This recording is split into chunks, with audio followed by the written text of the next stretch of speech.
Terima kasih kerana memilih kami pada waktu ini. 30 minit di Sirius Utama, anda bersama saya Atira Minuddin.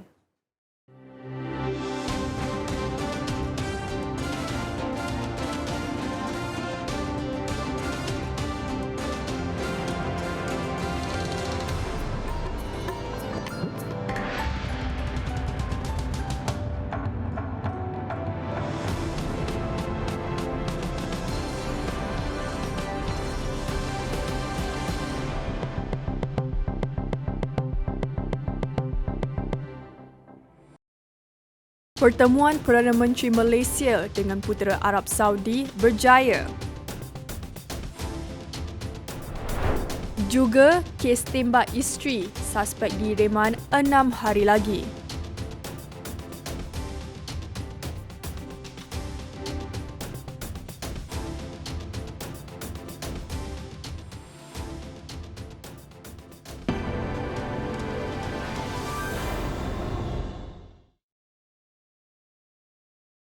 Kita mulakan Sirius Utama dengan berita gembira ini. Perdana Menteri Tan Sri Muhyiddin Yassin mengumumkan Malaysia berjaya memperoleh tambahan 10,000 kuota haji. Ini berikutan hasil pertemuan beliau dengan Putera Mahkota Arab Saudi, Muhammad Salman Abdul Aziz Al Saud di Istana Al Yamamah, Arab Saudi. Ini menjadikan kuota rasmi haji Malaysia sebanyak 41,600 orang berdasarkan peratusan kuota haji yang ditetapkan oleh Arab Saudi. Menurut Muhyiddin, penambahan kuota boleh mula digunakan sebaik sahaja situasi pandemik COVID-19 berada dalam keadaan terkawal. Juga, Mekah dan Madinah masih dalam proses perluasan bagi menampung lebih ramai jemaah haji pada masa hadapan. Muhyiddin turut menjelaskan Putera Mahkota Arab Saudi memberikan jawapan positif dan jaminan terhadap permohonan kuota haji tersebut dan amat mengalu-alukan jemaah dari Malaysia. Sementara itu, Lembaga Tabung Haji menyambut baik penambahan 10,000 kuota jemaah haji Malaysia yang akan mengurangkan masa menunggu bagi jemaah yang ingin menunaikan ibadat itu. Menerusi kenyataan daripada tabung haji, pihak mereka mengalu-alukan usaha Perdana Menteri Tan Sri Muhyiddin Yassin yang berjaya memperoleh kuota tambahan tersebut. Terdahulu, Kerajaan Arab Saudi bersetuju memberikan tambahan kuota haji untuk jemaah Malaysia selepas menerima permohonan daripada Muhyiddin ketika pertemuan beliau bersama Putera Mahkota Arab Saudi. Buat masa ini, Kerajaan Arab Saudi menetapkan kuota haji untuk setiap negara sebanyak 0.1% daripada jumlah penduduk dan kuota haji untuk Malaysia pada masa ini ialah 31,600 orang. Ini pula situasi terkini COVID-19 di negara kita. 1,448 kes dilaporkan hari ini menjadikan jumlah kumulatif kes di negara ini mencecah 317,717 kes. Negeri Selangor kekal mencatatkan pertambahan kes harian tertinggi dengan 561 kes, diikuti Johor 273 kes serta Sarawak 199 kes. Ketua Pengarah Kesihatan Tan Sri Dr. Nur Hisham Abdullah memaklumkan terdapat 5 kes kematian baharu menjadikan jumlah kumulatif kes sebanyak 1,191 kes. Beliau turut memaklumkan sehingga jam 12.30 hari tadi, pihaknya merekodkan sebanyak 2,147 kes sembuh daripada COVID-19. Ia menjadikan jumlah kumulatif kes pulih sepenuhnya daripada COVID-19 sebanyak 298,516 kes bersamaan 93.96% daripada jumlah keseluruhan kes di negara ini. Susulan kes menembak isteri menggunakan senapang angin dekat Taman Sarjana Kota Tinggi, perintah reman terhadap suspek disambung 6 hari bermula hari ini. Ketua Polis Daerah Kota Tinggi, Superintendent Husin Zamora berkata, perintah sambung reman itu dipohon pihaknya bagi membantu siasatan polis. Kertas siasatan telah dirujuk ke Pejabat Timbalan Pendakwa Raya bagi mendapatkan arahan lanjut ke atas suspek. Dalam pada itu, Ketua Polis Johor, Datuk Ayub Han Maidin Piche dilaporkan berkata, kes berkenaan dipercayai bermotifkan cemburu selain turut menemui surat tuntutan fasakh di kediaman pasangan berkenaan. Jenazah mangsa berusia 38 tahun selamat dikebumikan di tanah perkuburan Islam Kampung Telaga pada jam 5.30 pagi tadi. Imam Masjid Kampung Telaga, Jusoh Saleh berkata, proses pengebumian Allahyarham dilakukan segera atas permintaan keluarga selepas jenazah tiba dari Hospital Sultanah Aminah sekitar jam 4 pagi tadi.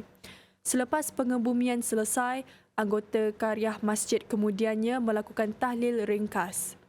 Media sebelum ini melaporkan misteri kehilangan seorang isteri yang didakwa melarikan diri dari rumah akhirnya terjawab apabila mayatnya ditemui secara tragis dalam sebuah tong air yang tertanam di sebuah ladang serai. Bagaimanapun, ahli keluarga mangsa yang masih trauma dengan kejadian berkenaan enggan ditemu bual. Kementerian Kesihatan KKM memaklumkan sehingga semalam seramai 195,923 individu fasa pertama telah diberikan suntikan vaksin COVID-19.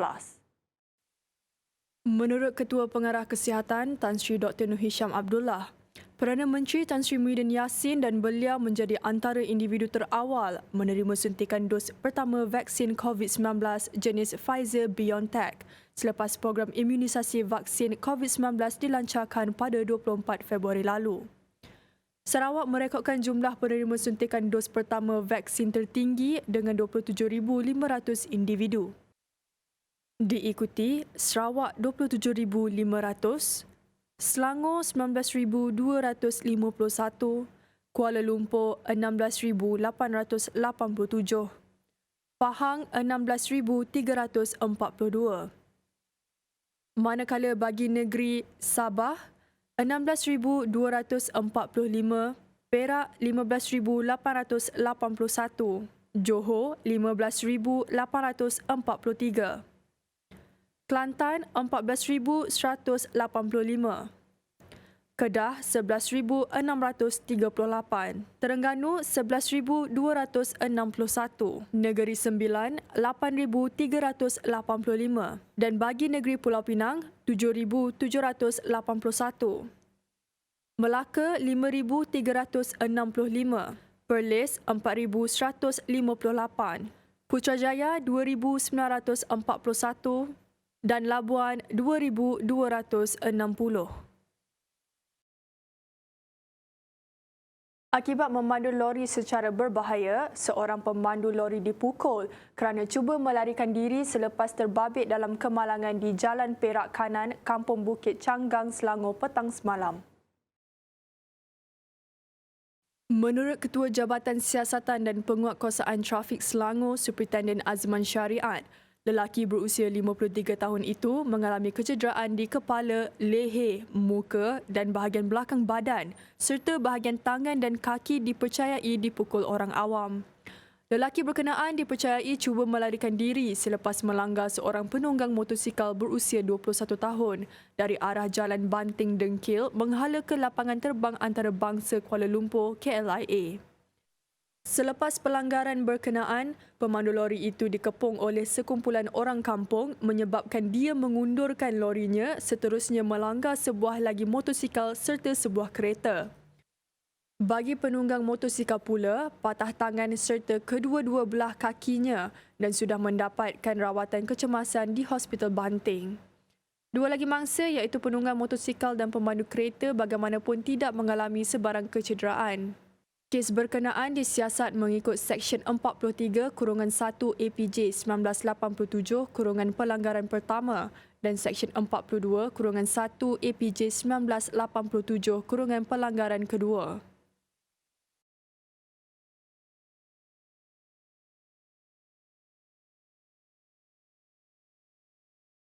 Cubaan melarikan diri membawa padah. Sepasang kekasih ditahan selepas kereta dinaiki mereka melanggar anggota polis dan motosikal peronda dalam satu pemeriksaan di kawasan parkir restoran makanan segera. Menurut Ketua Polis Daerah Kajang, Asisten Komisioner Muhammad Zaid Hassan membabitkan suspek berusia 20 dan 19 tahun yang menyebabkan seorang anggota polis cedera ringan. Kejadian berlaku apabila sepasukan anggota dari Balai Polis Bandar Baru Bangi sedang melakukan rondaan dan terserempak sebuah kereta dengan enjin dihidupkan dalam keadaan mencurigakan di kawasan parkir itu pada jam 10.30 malam tadi. Sejurus pasangan ini mengetahui kehadiran polis dan diarahkan keluar. Lelaki itu terus memandu kereta dan cuba melarikan diri dengan melanggar motosikal serta seorang anggota yang berada di hadapan kereta berkenaan. Permohonan reman terhadap suspek dibuat di Mahkamah Bandar Baru Bangi mengikut Seksyen 186, 307 dan 332 Kanun Keseksaan selain Seksyen 42 Akta Pengangkutan Jalan Kurungan APJ.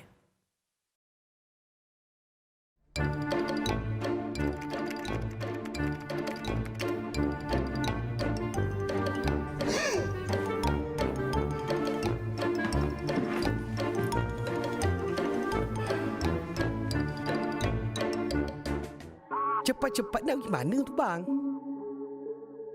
Aku kat sini lah.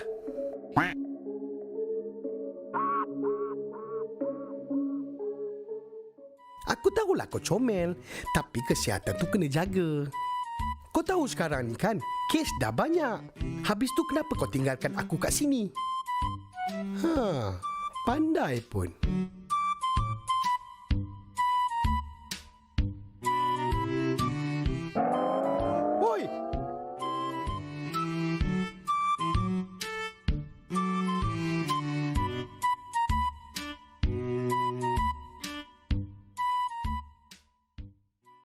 Bertemu kembali. Kes cabul dan gangguan seksual kaki tangan sekolah. Seorang pengetua ditahan pihak berkuasa di rumahnya dekat Kuala Nerus, Terengganu jam 11 malam kemarin. Suspek berusia 52 tahun itu ditahan bagi membantu siasatan.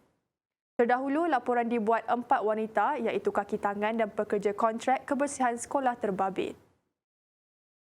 Kejadian dikatakan berlaku daripada awal Januari hingga hujung bulan lalu. Mangsa mendakwa suspek menghantar teks berunsur lucah melalui aplikasi WhatsApp selain ada yang dicabul ketika berada di sekolah berkenaan. Sementara itu, Ketua Polis Daerah Hulu Terengganu, Deputi Superintendent Muhammad Adli Mat Daud ketika dihubungi mengesahkan penahanan suspek yang kini direman selama 4 hari sehingga Jumaat ini. Suspek ditahan untuk siasatan lanjut mengikut Seksyen 354 Kanun Keseksaan kerana cabul dan Seksyen 509 Kanun Keseksaan kerana mengaibkan kehormatan. Manakala di Subang Jaya pula, seorang wanita warga Indonesia sanggup membunuh rakan senegaranya sebelum disorok di bawah katil di tingkat 2 Pangsapuri Persiaran Subang Mewah dekat Subang Jaya Isnin lalu. Suspek berusia 39 tahun yang juga pembuat kuih telah menelefon mangsa bagi mendapatkan bantuan untuk mengangkat anaknya kerana tangan suspek kononnya mengalami kecederaan. Menurut Ketua Polis Daerah Subang Jaya, Assistant Commissioner Abdul Khalid Othman, mangsa telah ditolak dan dihentak kepala ke lantai sehingga mati. Suspek juga telah mengambil barang kemas milik mangsa serta menggadaikannya bagi melangsaikan hutang berjumlah RM5,000. Berikutan itu, polis menemukan mayat mangsa diselubungi kain dan selimut di bawah katil suspek pada semalam dengan terdapat kesan pendarahan pada bahagian kepala. Motif pembunuhan ini adalah suspek mempunyai masalah kewangan dan mangsa memakai barang kemas yang banyak. Ia dipercayai suspek terdesak sehingga melakukan perbuatan sedemikian. 2 buah kilang pembuatan fucuk di kompaun selepas didapati mengabaikan tahap kebersihan dalam menghasilkan produk makanan tersebut. Kilang yang sudah beroperasi hampir 50 tahun itu juga didapati beroperasi tanpa lesen yang sah selain menjadikan tanah perumahan sebagai pusat memproses fucuk. Operasi yang dijalankan Bahagian Keselamatan dan Kualiti Makanan BKKM Jabatan Kesihatan Negeri Pulau Pinang, JKNPP, kira-kira jam 10 pagi membawa kepada penemuan tikus di kilang tersebut. Menurut Pegawai Kesihatan BKKM JKNPP Muhammad Wazir Khalid, meskipun amaran sudah diberi sebelum ini, pemilik kilang berkenaan masih gagal mengekalkan tahap kebersihan yang optimal. Tambah beliau, dalam serbuan tersebut, mereka mendapati pemilik kilang menggunakan peralatan kayu yang memberi kesan kepada pencemaran makanan. 3 kompaun telah dikeluarkan di bawah Akta Makanan 1983 yang berjumlah RM7,500 kepada pengusaha berkenaan.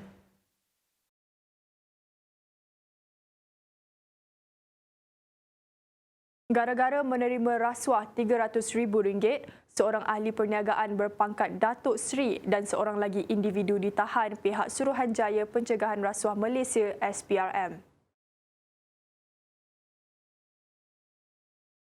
Tertuduh dikatakan menerima rasuah bagi membantu melepaskan 22 warga Cina yang ditahan di depoh tahanan imigresen.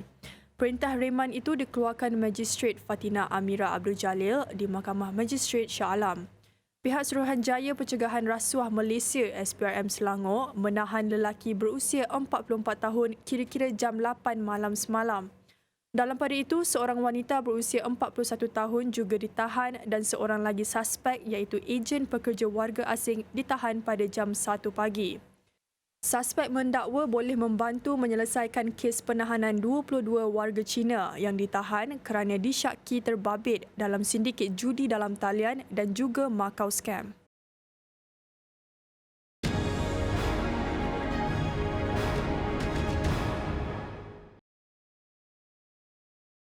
Ringgit diniagakan tidak berubah berbanding dolar Amerika pagi tadi.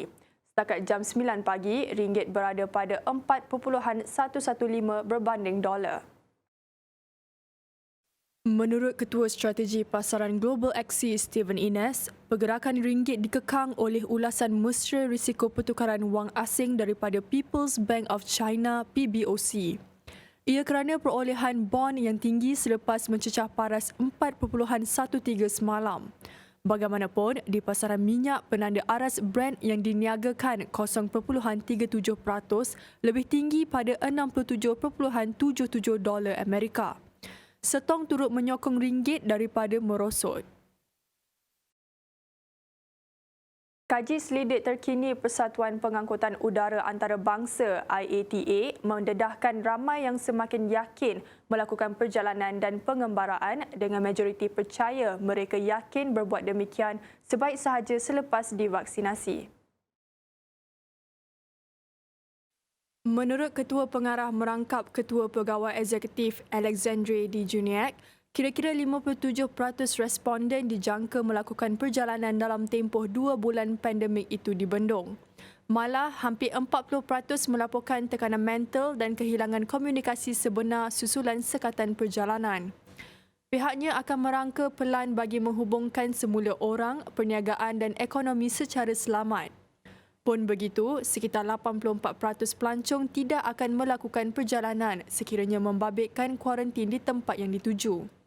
Ini kerana 62% responden menyatakan mereka cenderung mengurangkan perjalanan untuk perniagaan walaupun selepas pandemik itu dibendung.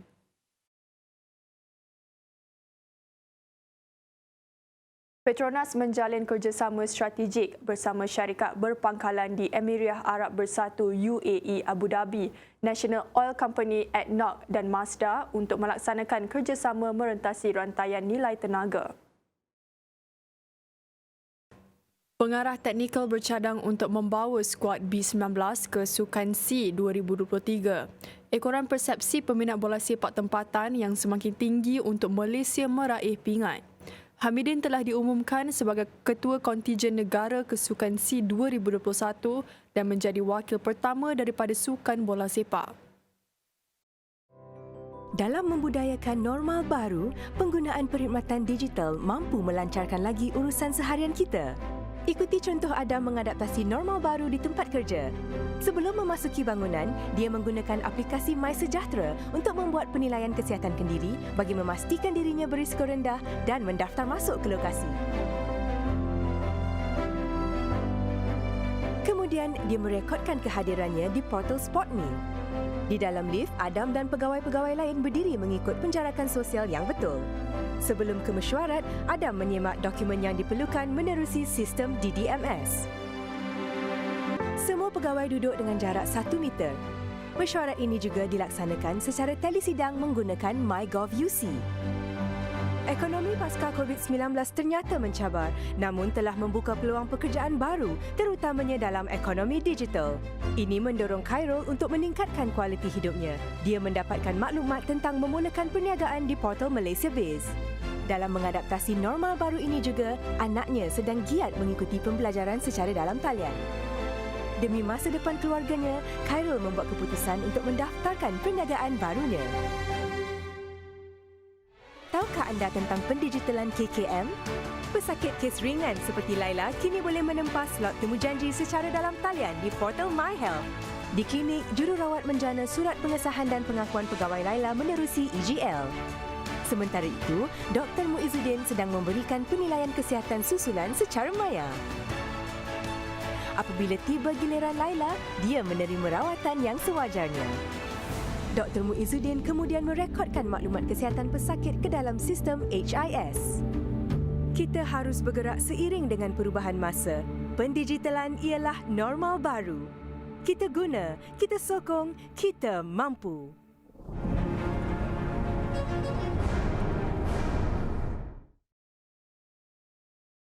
Assalamualaikum dan salam sejahtera kepada penonton Cuaca Utama 10 Mac 2021. Kembali bersama saya Mikhail Kadorna dengan laporan cuaca hari ini untuk anda yang ingin merancang aktiviti pada hari ini dan juga hari esok.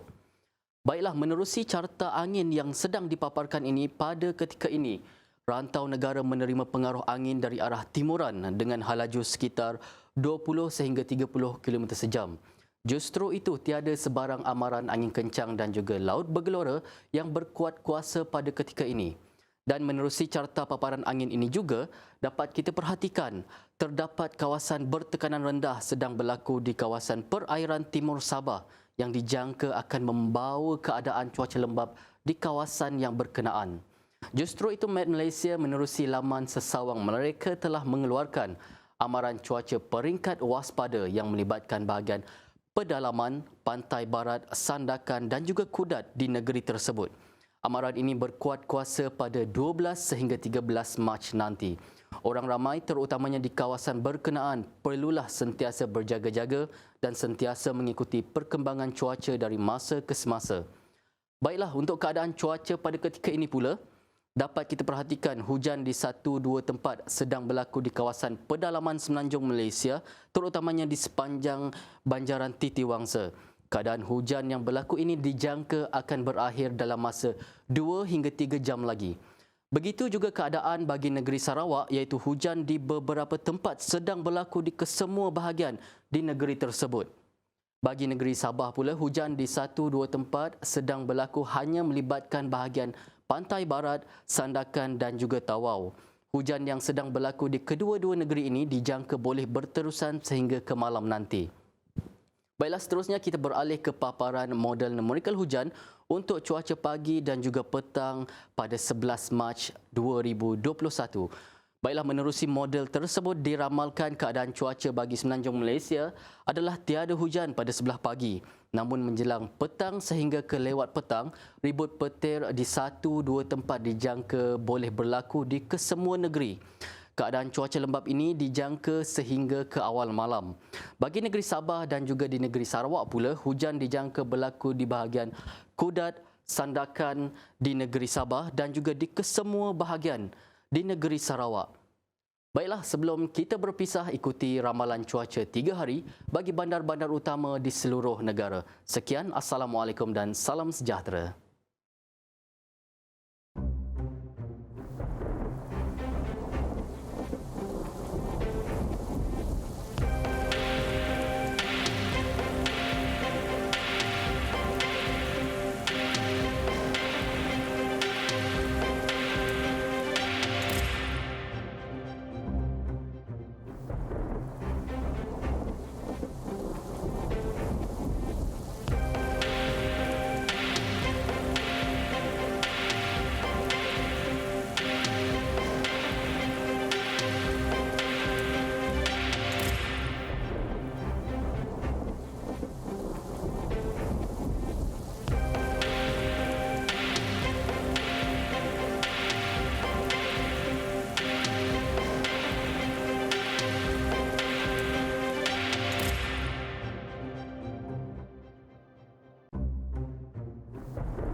Baik, kita beralih ke berita sukan.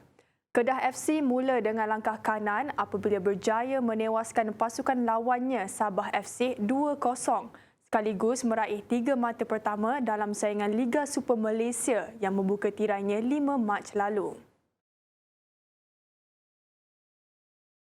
Pengendali Kedah Darul Aman FC, KDA FC Aidil Syahrin Sahak menarik nafas lega selepas kemenangan pertama berpihak kepada pasukannya.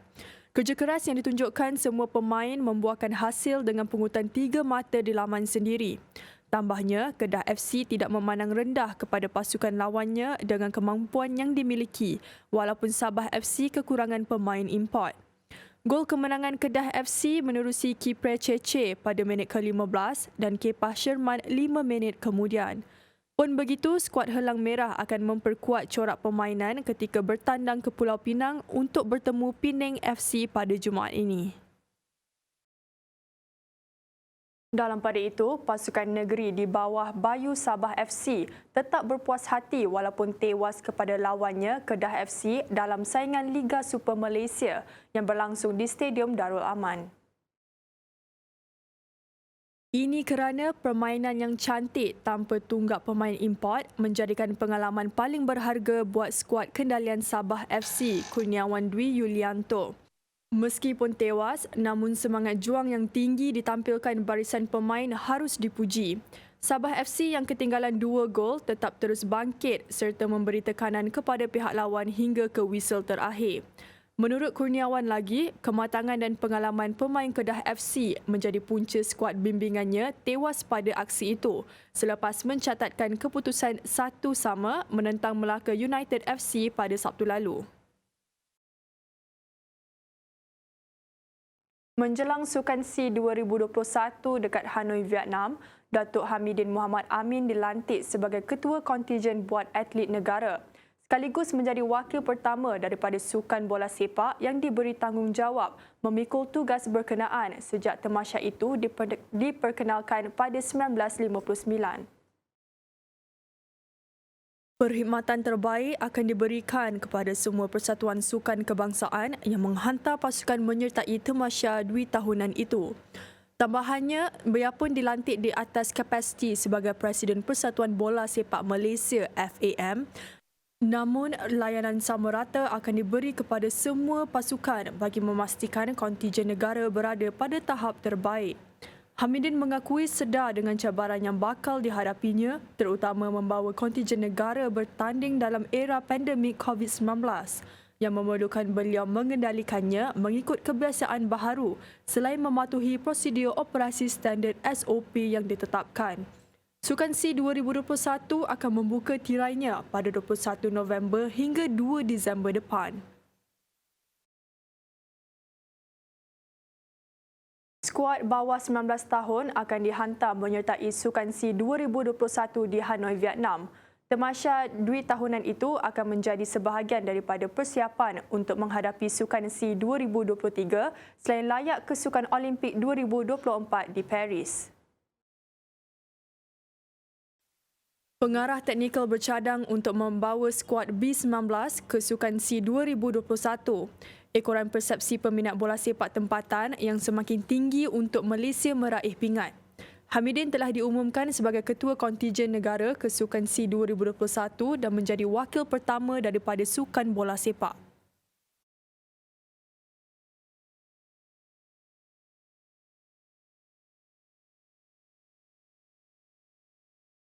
Sekian dulu series utama buat masa ini. Teruskan menjaga SOP bagi memutuskan rangkaian COVID-19. Selamat malam dan Assalamualaikum.